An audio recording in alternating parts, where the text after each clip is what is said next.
नमस्कार. मला आज्ञा करण्यात आली, विनंती करण्यात आली. मला माहिती 5 मिनिटं बोलायचं सतीश बद्दल. ज्याला जनस्थान पुरस्कार द्यायचा आहे त्याच्याबद्दल फक्त 5 मिनिटं सुरेश भटे मला तुम्ही आज्ञा केली आहे. हा म्हणजे त्यापेक्षा जास्त लांबून आहे, कवितेसारखं छोटा असतो. बरं, हे पहिल्यांदा अभिनंदन आमच्या अत्यंत जवळच्या माझ्या मित्राचं सतीश आळेकर. इतका महासन्मान सतीशला प्राप्त झालाय. मी असं म्हणलं की माझ्या इतका कुणी आनंदी नसेल त्याला सतीश नकार देणार नाही. काय सतीश?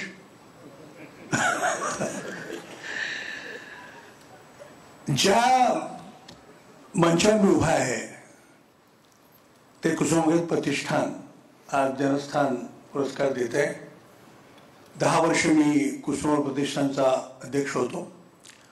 त्या काळात अनेक गोष्टी घडल्या. माझे सगळे मित्र इथं बसलेले आहेत आणि विशेष म्हणजे तात्यासाहेबांची व्यक्तिशः एक संबंध येणं, त्यांच्याशी बातचीत करणं, त्यांच्या आयुष्याच्या तत्वज्ञानाला समजून घेणं, कवी मनाला समजून घेणं, अशा अनेक गोष्टींचं भाग्य मला मिळालंय. मला वाटतं हे फार विरळ आहे. अनेकांनी हे अनुभवलेलं आहे आणि सुदैवाने मला त्यांच्यावरती एक डॉक्युमेंटरी फिल्म 1.5-2 तासाची करता आली. नंतर आणखीन जवळ आले.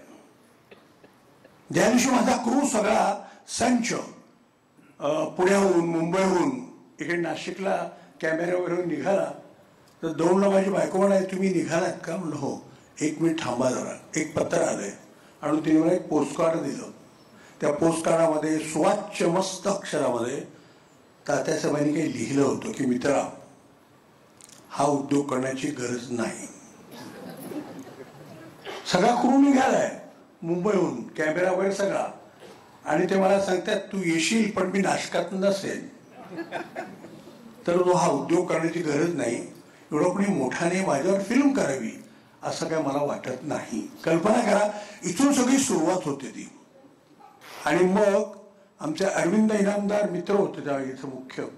त्यांना मी अरविंदला घाबरून फोन केला, अरविंद हे काय आहे, मी सगळं घेऊन निघालोय क्रू आणि तात्यासाहेब. अरे म्हणे तात्यासाहेब तुला म्हणतायत ते, पण ते नाहीच आहेत नाशकात. मला त्यांना शोधायचंय आत्ता, कुठं गायब झालेत.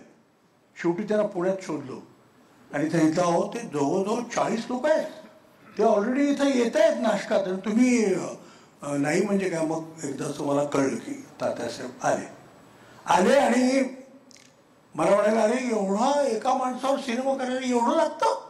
म्हटलं हे सेल्युलाईटवरती आहे, व्हिडिओ नाही आहे, त्यामुळे ते करायला लागतं वगैरे. पण त्यानंतर पुढे जवळजवळ एक 15-20 दिवस तात्यासाहेब आमचे इतके रमले. सिनेमात काम केलं होतं त्यांनी, तुम्हाला माहिती असेल तर. त्यामुळं त्यांना शॉर्ट्स माहिती असायचे, कॅमेरा लाईट, कॅमेरा लेफ्ट हे त्यांना माहिती असेल. ह्या सगळ्या गोष्टी सकट मी एन्जॉय केले. आत्ता मगाशी ईश्वराची आळवणी झाली आहे, त्यात एक प्रसंग सांगून मी तात्यासाहेबांची आठवण थांबवतो. आम्ही इथल्या मोठा तलाव आहे आपला इथला एक, त्या तिथे गेलो होतो. वारं सुटलं होतं, पावसाचा जो अंदाज होता, खूप जोरात वारं सुटलं होतं. तात्यासाहेब म्हणाले, अफाट हा सगळा जलसागर, इथं काय म्हणायचंय मी? म्हटलं काय नाही, हे सगळं निसर्ग एवढा आहे, तुम्ही निसर्गावर भयंकर प्रेम केलं तर तुम्ही जरा बोला त्याबद्दल. आणि म्हणून ते म्हणाले की केवढं अफाट सगळं निसर्गाचा हा उच्छाद आहे. त्यामुळे मला असं वाटतं की माणूस किती किती केविरण होतो या सगळ्या प्रकारामध्ये. मग मी त्यांना हळूच विचारलं, तुम्ही ईश्वर मानता? कॅमेरा चालू होता. ते म्हणाले की हे सगळं चाललंय, हे सगळं ईश्वर निर्मित आहे असं म्हटलंय, आणि ते असणार, पण शेवटी ईश्वर तरी कोण आहे? ती सुद्धा एक कवी कल्पना आहे असं तात्यासाहेब म्हणाले. म्हणजे ईश्वराला म्हणत असताना ती कवी कल्पना आहे असा एक तिरका आशय त्यांनी त्याला जोडला. ते म्हणजे कवी श्रेष्ठ कुसुमाग्रज. अशा एका मोठ्या माणसाच्या सहवासात मला लाभलं आयुष्य. आणि तिथे मला 10 वर्ष लोकांनी सहन करून घेतलं आणि मी इथे राहिलो. वेगळ्या वेगळ्या ॲक्टिव्हिटी मी केल्या आणि त्याचाच एक भाग म्हणून आज जनस्थान पुरस्कार आमच्या मित्राला सतीशला मिळतोय. सतीशला मी 16-17 वर्षाचा मुलगा असताना पासून पाहिलंय की ज्या वेळेला स्टेजवरती छोटी छोटी कामं करायची यायचं, मला इथे राहायचंय असं म्हणून तो यायचा. अशी पाकिनेती नावाचं आमचं एक नाटक होतं. त्या काळात तो माझ्यावर बॅक स्टेजला असा. कधी कल्पना नाही आली मला की आज एक भारतातलं सर्वश्रेष्ठ म्हणावं असं एक नाटक बेगम बर्वे हा लिहील याची मला त्या काळात कल्पना. आणि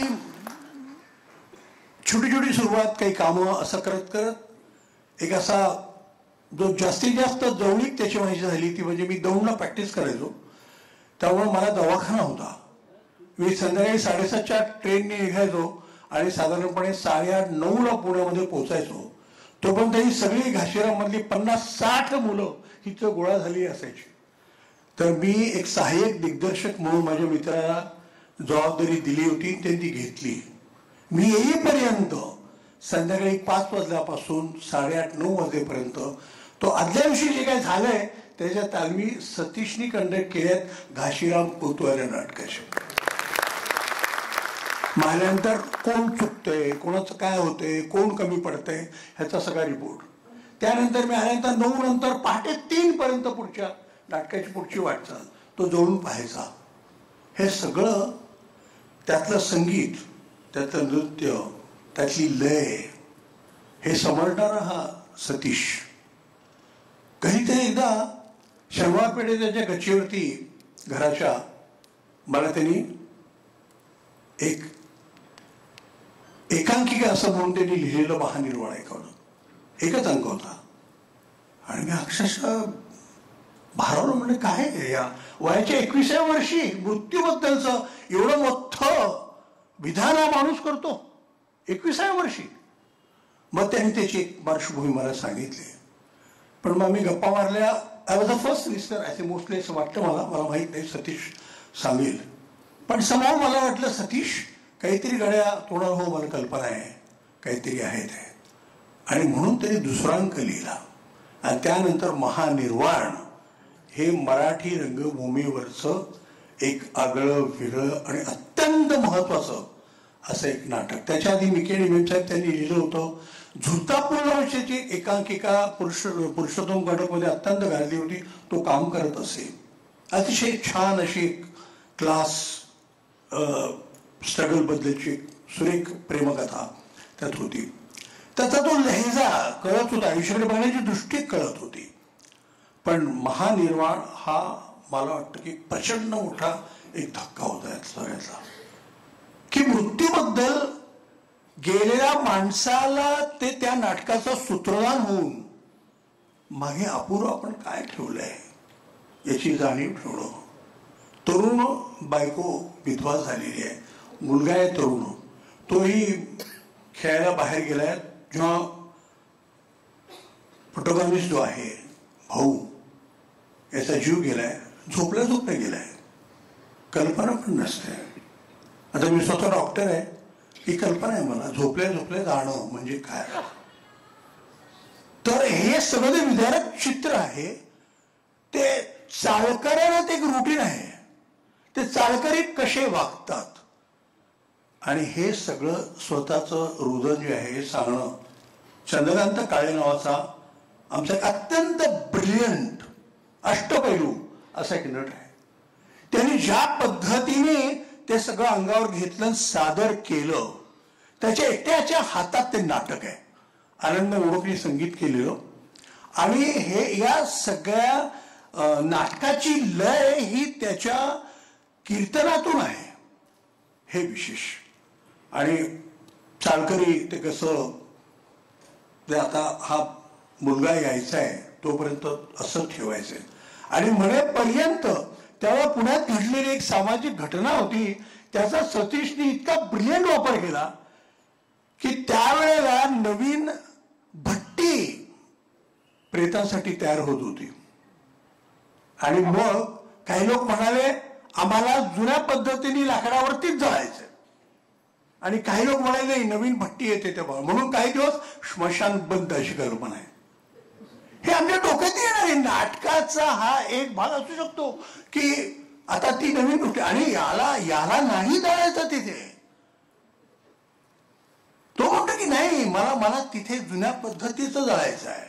यामधून त्याचा जो काही त्याचं होणारं आतलं रुदन आहे हे अतिशय सुरेख आणि संवाद शैली महानिर्वाणमध्ये सतीशनी पहिल्यांदा आणली.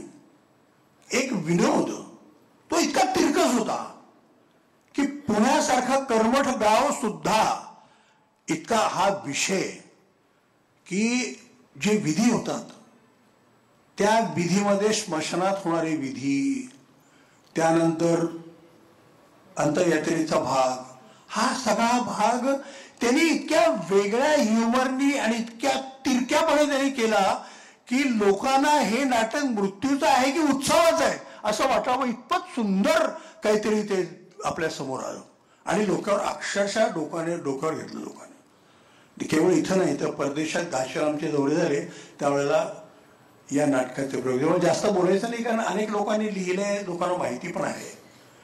पण सतीशचं सगळ्यात जे गाजलेलं नाटक ज्याला आपण म्हणू इट्स माइलस्टोन, ही जगातल्या सर्वश्रेष्ठ नाटककारामध्ये गणना व्हावी असं काम म्हणजे बेगम बर्वे नावाचं एक नाटक आहे. त्यात पुन्हा चंद्रकांत काळे आहे. आणि ज्या पद्धतीचे आभास, त्या आभासातून आभास म्हणजे समोरच्या जी पात्र आहेत ती पात्र आहेत की त्यांच्या मनातला काही खेळ चाललाय. त्यात एक स्त्री पात्राचं संगीत नाटकात स्त्री पात्र छोटी मोठी कामं करणारा एक जो नट आहे तो क्षणात एक स्त्री सारखा अत्यंत कमकुवत मनाचा असा तो आहे की दबणारा असा एक तो आहे, पुरुष आहे. आणि दोन ब्रह्मचारी आहेत ते तिथे आहेत आणि तिसरा एक टांगेवाला आहे. अशा फक्त चौघांचं नाटक आहे. आणि आज गेली जवळजवळ 50 वर्ष, 50 झाली ना वर्ष, हा, त्या 50 वर्षामध्ये मी तुम्हाला सांगतो मराठी शिवाय भारतातल्या महत्वाच्या भाषेत जिथं नाटक हे फार प्रमुख अंग आहे त्या भाषेचं, बंगाली, कन्नडा, हिंदी, इंग्लिश, परदेशात अमेरिकेमध्ये स्वतःच सतीशने ते नाटक बसवलं असं ते नाटक गाजलेलं आहे. त्या नाटकाविषयी मी एवढंच म्हणेन की तो एक पाहण्याचा अनुभव आहे.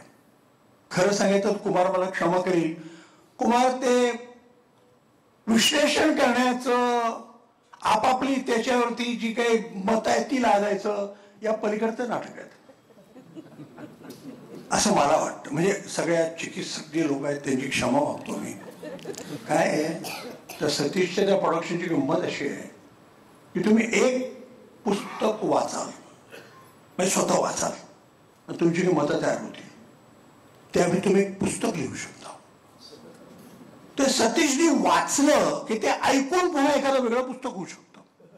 मी बोलतोय तर अर्थ लक्षात घ्या की लिखित नाटक बेगम बर्वे कोणीतरी वाचलंय त्याचा प्रत्यय त्याचं एक वेगळं पुस्तक होऊ शकतं आणि त्याचा प्रयोग बघितल्यानंतर कमीत कमी 5 पुस्तकं लिहू शकतो माणूस. असं त्या नाटकाचं सामर्थ्य आहे. आणि हे सगळं सतीशनी इतक्या लोकांनी घेतलंय की त्याला म्हटलं सतीश असं हे लिहिलंय. हो का, अच्छा मला वाचलं पाहिजे, काहीतरी बघायला पाहिजे. इतकं असं लोकीमध्ये की असं लिहिलंय होय त्यांनी, बरोबर मला बघायला पाहिजे. आणि त्यांनी लिहिलंय का, अरे मला वाचायला पाहिजे. असं काही त्यांनी केलं नाही. ज्यांनी लिहिले ती मोठी मोठी नावं आहेत त्या सगळ्यांनी, केवढे लोक आहेत. महानिर्वाण बेगम बर्वेवरती राजहंसी पुस्तक काढली, त्यात अनेक म्हणजे प्रख्यात लिहिणारे आहेत, नाटककार आहेत, साहित्यकार आहेत. या सगळ्यांनी आपापल्या परीने त्या दोन्ही नाटकांना समजून घ्यायचा प्रयत्न केला आहे. ज्यांनी लिहिलंय त्यांनी पुन्हा वाचल्यानंतर मला वाटतं 3 महिन्यांनी आय चॅलेंज त्यांना नक्की वाटेल काहीतरी लिहायचं राहिलंय. असं ते या 2 नाटकांचं सामर्थ्य आहे. आणि आत्ताच अलीकडे सतीश एक नवीन नाटक आलंय, ठकीशी संवाद. म्हणजे या 2 नाटकातली जी ऍब्सर्डिटी आहे त्याच्या पलीकडे काहीतरी जाऊन सरळ सांगण्याची गोष्ट आजच्या सामाजिक राजकीय परिस्थितीवर आणि इंटेलेक्च्युअल म्हणवणाऱ्या लोकांच्या नाकर्तेपणाची कुठेतरी बारीक गोष्ट चिमटे घेणारं असं एक नाटक आहे ते. आता मला वाटतं नाटकात आता होणार आहे पुढच्या, तुम्ही बघितल्यानंतर मी काय म्हणेन याचा. म्हणजे सतीशचं त्यातल्या त्यात सरळ नाटक आहे ते, की ज्याच्यावरती एखादं पुस्तक होऊ शकेल. फार पुस्तकं लिहिणार नाहीत लोकांशी, किंवा राजकारणाच्या आता हल्ली वेगवेगळ्या धारा आहेत, विचारधारा. तेव्हा कदाचित 2 पुस्तकं डावं उजवं असं काहीतरी होईल. पण असा हा आमचा मित्र आहे चतुरस्थ, आणि मला असं वाटतं की त्याला अजूनही खूप लिहायचं आहे. वास्तविक पाहता ही जागा अशी आहे की सतीशशी गप्पा मारायला पाहिजे होत्या मला, आणि तुम्ही ऐकायला पाहिजे होत्या. सगळ्या बारीक बारीक गोष्टी त्याच्याकडून काढून घेतल्या असत्या, सगळी गुपित त्याची आपण बाहेर काढली असते. पण आज त्याचा सन्मानाचा दिवस आहे, तर आपण मर्यादेत राहून त्याचा मान ठेवून जेवढं काही बोलता येईल. आणि काय होतं, इतका जवळचा येतो की त्याला मोठे पण द्यायचं. मलाच ऑकवर्ड होतो, मला भयानक ऑकवर्ड होतं. सतीशला सांगायचं की तू किती मोठा आहेस, फार वाईट आहे, त्यालाच आवडणार नाही. तो म्हणेल की हे काय, त्याला काय अर्थ आहे. एक तर प्रतिष्ठांनी दुसऱ्या कोणाला तरी बोलून त्याचा सन्मान करायचा. ज्याच्यावर तो वाढलो मी त्याचा सत्कार मी करायचा. हे विलास लोणारी आणि हेमंत टकले आणि हा लोकेश, ही मंडळी जरा गमतीशीर आहेत. फार अवघड जबाबदारी तुम्ही दिली आणि मी पार पाडायचा बडेवरा सर मी प्रयत्न करतोय. मला माहिती सतीशला किती आवडलं असेल, कुमारला किती आवडलं असेल, आणि ढाके सर तर एकदम गंभीर आहेत, त्यामुळे त्यांचा अंदाज येत नाही अजून काही. एनिहाव, मी सगळ्यांची क्षमा मागतो की माझ्या मित्राबद्दल मला सर्व काही बोलता आलं असं मी म्हणणार नाही, कारण मुळातच.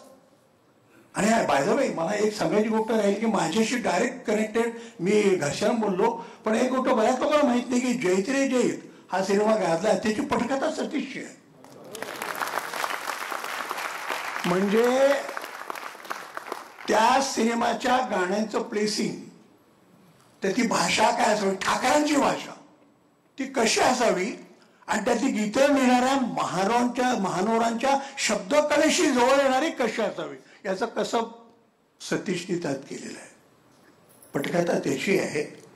म्हणजे त्याची पावती तर असं मिळाली की शेवटच्या कुठल्या तरी आठवड्यामध्ये आमचे मोठे साहित्यिक जयवंत दळवी हे प्लाझा सिनेमा बघायला गेले, आणि त्यांनी तो सिनेमा पाहिला आणि मग सोर छाटी म्हटले, अरे बापरे, हा सिनेमा झाला आफ्रिकन कंट्रीमध्ये झाला असता तो लोकांनी डोका घेतला असता, असं म्हणून सतीशला गाठला आणि म्हणाल ती पटकथा मला पर्यंत पाठवून दे, तू कशी लिहिली आहे. कल्पना करा, जयवंत दळवींनी जैत्रियेची पटकथा सतीशकडून मागून घेतली, पत्र लिहिलं, आणि परवा कुठेतरी जाता ते पत्र त्याला मिळालं आणि त्यांनी मला व्हॉट्सअप केलं. व्हॉट्सअपचा एक चांगला फायदा, माझं आणि जयवंत दळवींचं संधान त्यामुळे साधलं गेलं माझ्या सिनेमाबद्दल. तर असा हा आमचा मित्र आहे. आम्ही कायम एकत्र राहिलो, सुखदुःख आमच्या दोघांची एकत्र राहिली. ते फारच व्यक्तिगत आणि सगळं आहे, पण आज हा जो मोठा सन्मान त्याला मिळालाय त्याबद्दल माझ्या शब्दाने तुम्हाला फक्त एवढं वाटतं की त्याची दिवंगत पत्नी अनिता फार गोड मुलगी होती, ती असायला पाहिजे, आणि फार वेगळा आनंद